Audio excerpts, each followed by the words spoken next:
காலையில் குழம்பு பிடிக்கும், மதியம் அதே குழம்பு பிடிக்காம போகலாம். அதான் மறுபடியும் சொல்கிறேன், இந்த வினாடியில் எது பிடிக்குதோ அதான் மருந்து. 3ஆம் ஜிலேபி தகட்டுங்க உங்களுக்கு. நான் சொன்ன மாதிரி சாப்பிட்டீங்கன்னா அளவு தெரியும், தப்பா சாப்பிட்டா தெரியாதுதான் விஷயம். காலத்துக்கும் காற்றுக்கும் நுரையீரலுக்கும் பெருங்குடலுக்கும் மூக்குக்கும் துக்கத்துக்கும் சம்பந்தம் இருக்கு. ரசம் பிடிச்சிருக்கா? ரசம் ரசம் ரசம்னு 3 முறை ரசம் வாங்கி சாப்பிடுவேன். என்ன பிடிச்சிருக்கா? அப்ப என்ன அர்த்தம்? ரசத்தில் உள்ள சத்துக்கள் என் உடம்பில் குறைபாடு. அதுக்கு எந்த சுவை, எந்த பழம், எந்த காய்கறி, எந்த உணவு வேணுமோ அதுதான் நமது நாக்குக்கு பிடிக்கும். யாரையுமே கேட்க வேண்டாங்கிறாங்க.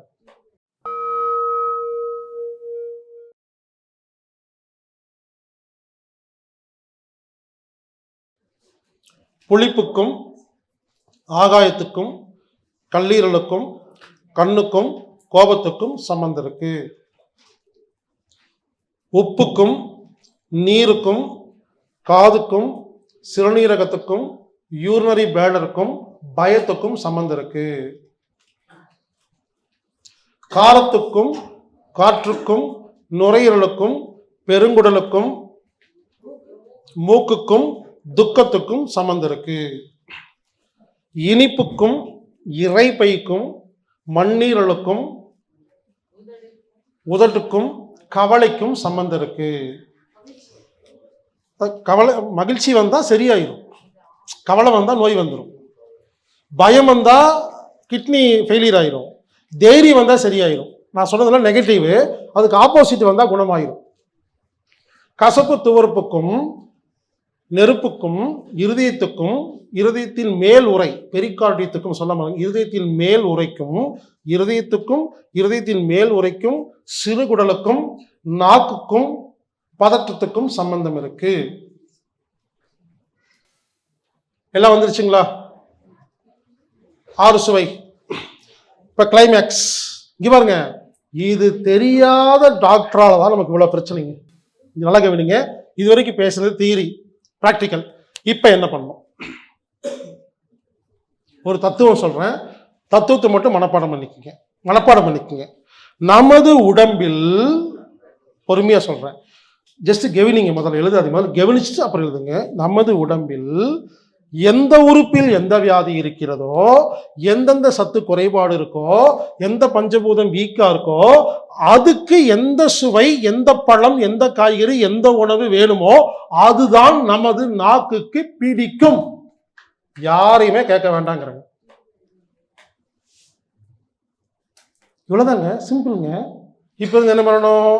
எது பிடிக்குதோ அதைத்தான் சாப்பிடணும். இவ்வளவுதாங்க விஷயம். அதுக்கு நான் டெக்னிக் சொல்லித்தரேன் எப்படின்னு. இப்போ ஒரு வீட்டுக்கு போறீங்க, சாப்பாடு, குழம்பு, ரசம், மோர் குழம்பு, புளிக்குழம்பு, எல்லாம் வச்சிருக்காங்கன்னு வச்சுக்கோங்களேன். பொதுவாக நம்மளாம் என்ன பண்ணுவோம்? எவ்வளோ போடுறாங்களோ அத்தனையும் காலி பண்ணிடுவோம். அப்படி பண்ணக்கூடாது. அதில் ஒன்று பிடிச்சது இருக்கும், பிடிக்காது இருக்குங்க. நம்ம என்ன ஃபார்முலானா, சாப்பாடை மிச்சம் பண்ணாதீங்க, கொடுத்ததை சாப்பிடுங்க. இது தப்புங்கிறங்க, அப்படி இல்லைங்கிறங்க. என்னை கேட்டால் முதல்ல என்ன தெரியுமா பண்ணணும்? ஒரு இலையில நீங்கள் 7 பொரியல் 3 பொரியல் செஞ்சா சின்ன கரண்டியில் கொஞ்சம் கொஞ்சம் வைக்கணுங்க. அவங்க சாப்பிட்டு பார்த்து வேணும்னா தான் பெரிய கரண்டி வைக்கணும், அள்ளி வச்சிடக்கூடாதுங்க. நான் என்ன பண்ணுவேன்னு சொல்கிறேங்க.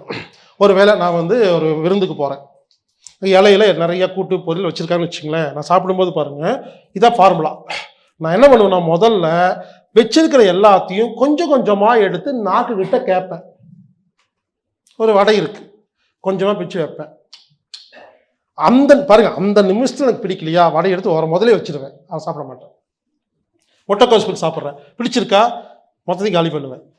இன்னொரு கரண்டி கொண்டு வாங்கம்மா. இதெல்லாம் பிடிச்சிருக்கோ 2-3 தடவை வாங்கி சாப்பிடுவேன். எது பிடிக்கலையோ ஒதுக்கி வச்சிருவேன், சாப்பிட மாட்டேன். புரிஞ்சுங்களா? இப்படி சாப்பிட்டு பாருங்க. இன்னைக்கு உங்களுக்கு என்ன சத்து வேணுமோ கரெக்டா போகுது, நோய் குணமாகுது. பிடிக்காத பொருளை சாப்பிட்டா இது உள்ள போய் என்ன பண்ணுது? இது ஜீரணம் பண்றதுக்கு சக்தி செலவாகுது.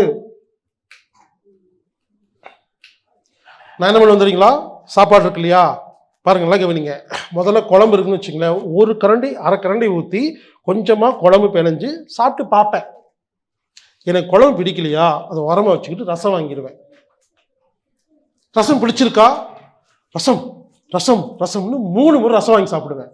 என்ன பிடிச்சிருக்கு. அப்ப என்ன அர்த்தம்? ரசத்தில் உள்ள சத்துக்கள் என் உடம்பில் குறைபாடு.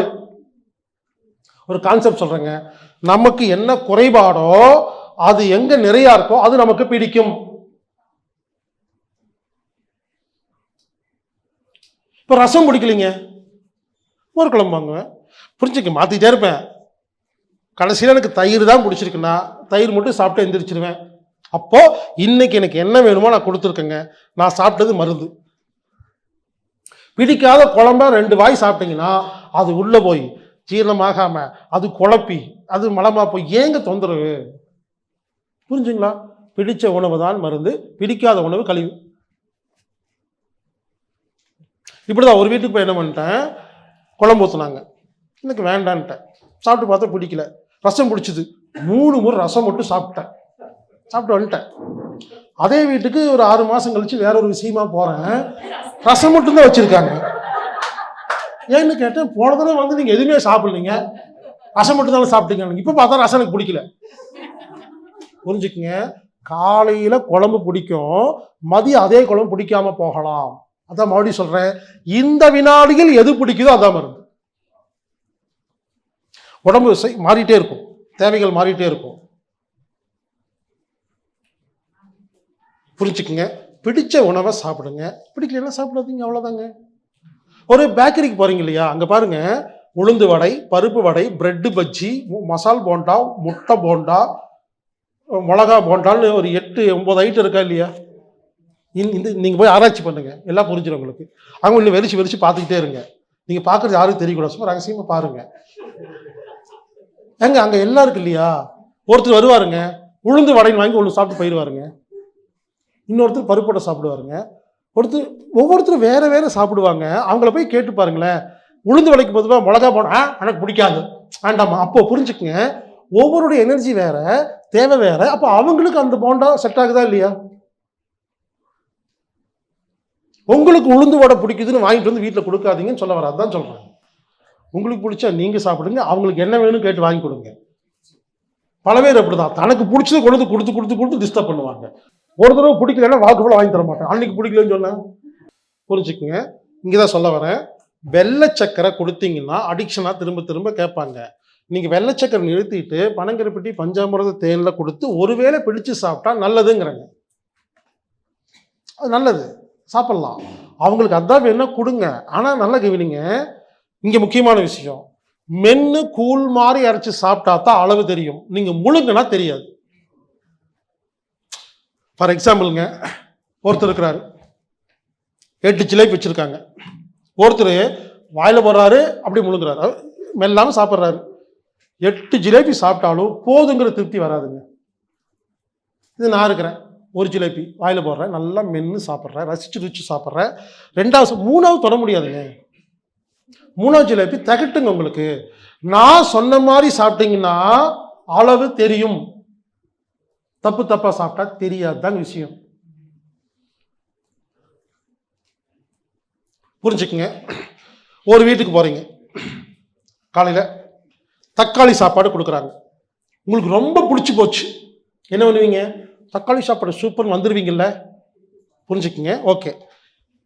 நான் என்ன பண்ண வந்துடுறீங்களா? தக்காளி சாப்பாடு எனக்கு பிடிச்சிருந்ததுன்னா என்ன புரிஞ்சுக்குவேன்? ஓஹோ, தக்காளி சாப்பாடு நம்ம உடம்புல குறைபாடு இருக்குது அப்படின்ட்டு வீட்டுக்கு வந்து எங்கள் வீட்டில் அடிக்கடி வச்சு சாப்பிடுவேங்கிறாங்க. நீங்கள் இதை பண்ணுறது இல்லைங்கிறாங்க.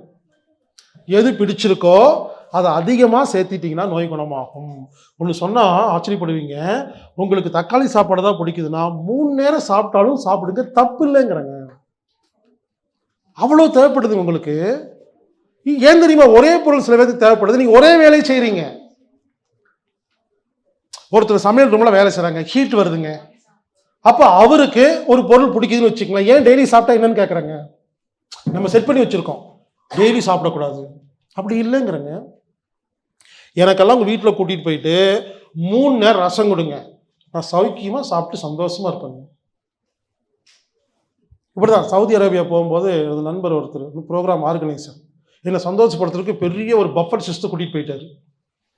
அதுக்கு 5000 ரூபாய் என்னமோ நினைக்கிறேன் சவுதி அரேபியா ரேட்டில். அங்கே போனால் எல்லாம் பன்னு இன்னும் எதுவுமே எனக்கு பிடிக்கலைங்க, பார்க்குறக்கே எனக்கு பிடிக்கல. நான் எல்லாத்தையும் பார்க்குறேன், எதுவுமே சாப்பிட்ற மாதிரி எனக்கு தோணலை. நான் உடனே வெள்ளை ரைஸும் ரசம் இருந்துச்சு. உட்காந்து பொறுமையாக சாப்பிட்டு திருப்தியாக வந்துட்டேன். அவர் ஏங்க இதுக்கு எதுக்குங்க அங்கே போனீங்க? நீங்கள் எங்கே கூட்டிகிட்டு போனீங்க? 5000 கொடுத்து அந்த செலவுக்காக வச்சுருப்பேன் இல்லையா?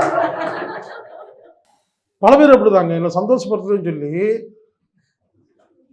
50,000 ரூம் எடுத்து கொடுத்துருவாங்க. எனக்கு ஐயோ அது கையில் கொடுத்துருந்தா செலவுக்கு வச்சிருக்கலாமே, ஒரு நாள் நைட்டு காணாமல் போகுதுன்னு நினச்சி உட்காந்துருப்பேன்.